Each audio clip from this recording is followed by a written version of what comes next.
It's 5 o'clock. Good morning, everybody. I'm Russ Lewis. And I'm Lisa Hernandez. It is Wednesday, January 31st. We got a big morning waiting on that super blue blood moon. It's supposed to peak in the 6 a.m. hour. Yes, can't wait to see that. Cheetah, what's it looking like out there right now? Well, let me show you. I was so smart. I've covered it up. So let me show you. Okay, I'm so sorry. I was free. I thought, I'll show the shot, and then I'll give you your weather headlines. It was all working. And then, the tilt of the camera, we needed to tilt down a little bit. So we're going to have that set up. We have people live all over, so we're going to have great viewing conditions here for the moon. So let me show you here. We're expecting milder conditions come tomorrow. Temperatures will be in the 70s. Cooler expected Friday as we have a cold front moving through, and then showers this upcoming weekend. So you kind of have to get through a cold start this morning, but then it's going to be a beautiful afternoon. Take a look. Temperatures in the mid to upper 60s with temperatures starting in the 30s and 40s. So Darby, viewing conditions for our super blue blood moon will be absolutely spectacular. I'll send it over to you. Super blue blood moon. I'm like Russ. I keep seeing Tom Selleck every time you say that. Super blue blood moon. All right, out the door. It's a super blue blood moon, but freeways are nice and quiet. Not much going on out there. We look to the north side. So if you travel 45 Hardy Toll Road East Tex Freeway, we're taking a look at you. We take a look at our Houston TranStar shot, I-45 here at Parramatta, which is right at the entrance ramp to the HOV lane on I-45, and you can see pretty quiet traffic out there. No problems getting on the HOV lane as well. It's all nice and quiet out there. Travel times look good. 30 minutes from 1488 to downtown with an average speed of 70. Yeah, that's faster than the Hardy Toll Road, which is running delay free. And 69 out of New Caney, just 27 minutes from the Grand Parkway all the way into downtown.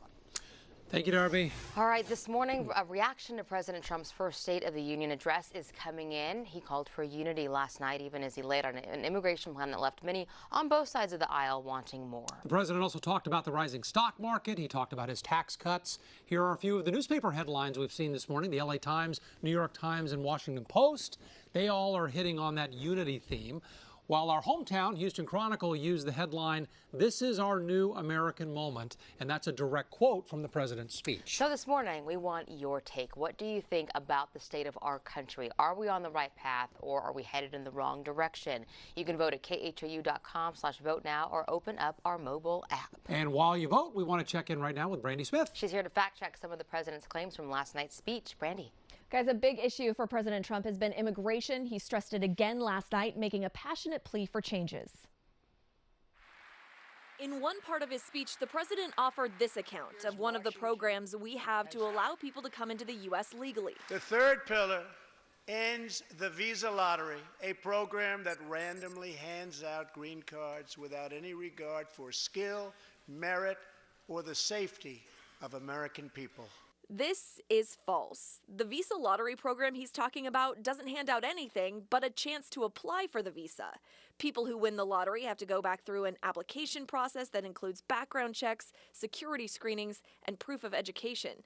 It says that right on the website for the program. If you win the lottery, do not quit your job, sell your car, and buy plane tickets to the U.S. You still need to get approved.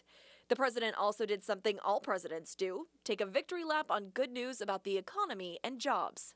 After years and years of wage stagnation, we are finally seeing rising wages. That's absolutely true, but wages actually started growing in 2014 in the wake of the Great Recession. They went up the first 3 quarters of last year, then dropped $10 in the final quarter. Weekly wages will likely rebound in the next report, the result of recently passed tax reform. And we'll have more coming up on this in the next hour. All right, Brandy, thank you. It is time for your morning rush. We're learning more about the botched FBI rescue that left a kidnapping victim dead. HPD Chief Art Acevedo says during that raid, an agent shoved his rifle through a window of the home, and for whatever reason, Ulises Valladares, the kidnapping victim, reached for the barrel of that gun. That's when the agent fired. That agent remains on leave. This morning in Pearland, Barry Miller Junior High will have counselors available after police arrest a student for making threats on Snapchat. An officer says he warned kids, don't come to school or else. The 14-year-old is charged with making terroristic threats. The emergency worker in Hawaii who mistakenly sent out that ballistic missile alert has been fired. A new report says he was told 6 times that he was to announce a drill, not that an actual missile was headed their way. That employee claims he never heard it. The mayor of San Juan, Puerto Rico isn't happy with FEMA. Starting today, the agency is no longer sending food and water because it says private supplies are now available. But Mayor Carmen Cruz says many people still need those federal shipments as well. The U.S. Treasury Secretary is telling Russia to get ready for new sanctions as a direct result of the Putin list, a compilation of prominent and rich Russian business and political leaders. Vladimir Putin calls the list a hostile step that harms the relationship between the U.S. and Russia. Russ? Thanks, Lisa. Well, this video here might startle you just a bit. Watch this. Wow. Close call. Metro rail officers say they are fed up with this, with drivers who are making illegal left turns right in front of commuter trains. And they have a warning this morning, either pay attention or pay up. Michelle Choi joins us now from the Med Center at the worst intersection for these dangerous left turns. Michelle, where exactly are you? Well, Russ, we are at the intersection of Fannin and Dryden. As you mentioned, the spot where the most accidents happened last year because of those illegal left-hand turns. Why? Because folks aren't paying attention to signs like this. Guys, check this out. And Metro Police say enough is enough. In fact, they've released a video showing drivers on what to do and what not to do. Check it out. Now, you're going to see there a lot of green check marks, right, indicating those cars you see on your screen are following the rules and being safe. But take a good look at this car that's about to come up on your screen. The big red X mark shows it's making the wrong move. Seconds later, you'll see the backside of that car being slammed into by the rail. Ouch. We're told at least 6% of these rail versus car accidents happen because of illegal left-hand turns. A third of it right here in the medical center. A dangerous situation Metro Police are now hoping to prevent by educating the public. A lot of people are not really comfortable with sharing the roadway with the train. We're sensitive to those things, but the public safety is our #1 priority. And guys, Metro Police say there's been a recent uptick in car versus rail accidents, so it's really important for folks to follow the rules and read the signs, especially making sure you don't make those illegal left-hand turns. Now, Metro Police also told us they understand there's a lot of people from out of town coming here to the Med Center, so they're not aware of the situation, and it can also be very confusing. That's why you've got to look at those signs, slow down. And right now, all they're doing is giving out warnings, but by February 1st, this is going to be a real ticket. It's going to cost you about $200. So if you don't want to pay up and you also want to be safe, make sure you follow those rules. Guys, back to you. $200, reason enough right there to Right. follow that rule. Thanks, It's Michelle. so dangerous, too. Yeah, it is. A lot of people are anxious to see the super blue blood moon. It is the second full moon of this month. It's closer to the Earth than it normally is, and it's all happening during a lunar eclipse. So all three of those things, they only happen once every 150 years. And it has a lot of people excited, of course. Janelle Ford is visiting the Brooke Baker Planetarium, which is hosting a watch party this morning. Janelle, how's it going? Well, it is very cold and very windy up here, but the staff here are more than prepared. They've got their donuts, they've got their coffee, and they're more than prepared to watch that super blue blood moon. Well, that's a mouthful. In the last 150 years. Now, take a look at some of the stuff they've got. They've got this telescope set up. They've got a number of them set up around the roof here. We're on the garage next to the planetarium, and that's where we're having this viewing party. Now, they've taken it up a notch. They've got these telescopes out here to enhance the view of the phenomenon. Now, I don't know about you guys, but I don't have a telescope just laying around the house. So here's a few tips on how you can get a glimpse of the super blue blood moon this morning.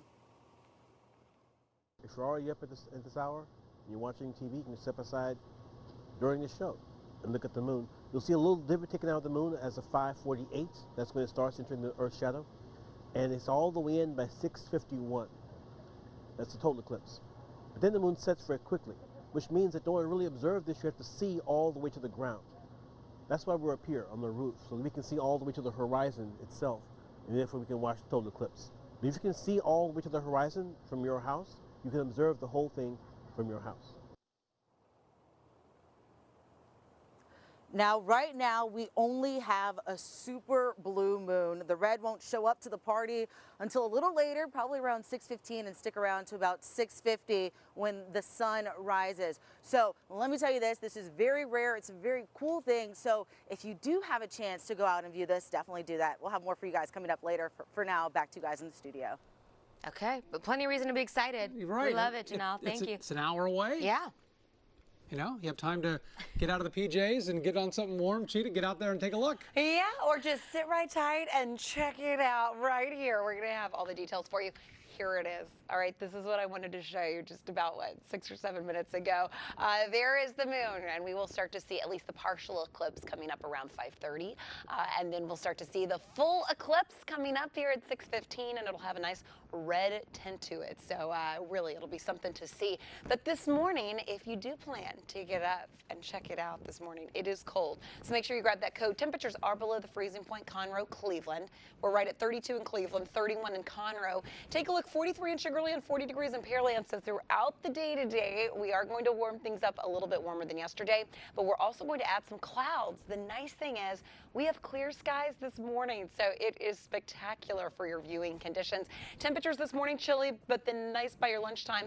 We'll go probably a couple degrees warmer than where we were at yesterday, more mid to upper 60s range. And then take a look by tomorrow, we're in the mid 70s. Groundhog Day Friday, that's when these temperatures drop because of a cold front that'll move through. So overnight into your Friday forecast, a slight rain chance, and temperatures will continue to fall. By the weekend, rain chances pop in for your Saturday, and we stay cool. But notice next week, not as cold as what we were originally expecting. Temperatures actually kind of even out in the 50s and 60s, lows in the 40s. So Darby, it's actually going to be a pretty decent next 7 days, but this morning, perfect. I know. Perfect.